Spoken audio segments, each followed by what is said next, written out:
আজকের সকালে জঙ্গলের সব প্রাণী খুব ব্যস্ত। মা হাতি গোটা বন পরিষ্কার করছেন, খরগোশ তার ঘরে ক্যারেট খাচ্ছে, আর দুষ্টু বানর ও তো আর ব্যস্ত কিছু হচ্ছে না, সে শুধু ভাবছে আজ কি মজা করা যায়। বানরটি প্রথমে মাছ ধরার পুকুরে গেল। পুকুরের মাছগুলো জলকেলি খেলছে। বানর চুপচাপ পা ভিজিয়ে ধরার চেষ্টা করল, কিন্তু হঠাৎ পা পিছলে গেল আর প্লপ, বানরটা পানি খেয়ে ফেলল। মাছরা সবাই হাসতে হাসতে জল ছিটাচ্ছে।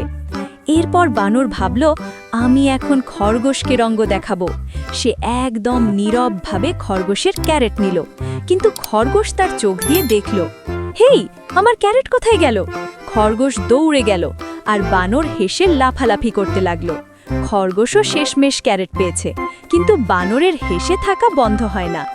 তারপর বানর ভাবল, এবার মজা করি হাতির সাথে। হাতি ফুলের মধ্যে দাঁড়িয়ে আছে, বানর ফুলে ফুলে লাফাচ্ছে। হঠাৎ হাতি তার দড়ি দিয়ে বানরকে তুলে নিল। বানর উড়ে যায়, আর পিছনের সব প্রাণীরা হেসে পড়ল। দিন শেষে বানর ক্লান্ত হয়ে বসল।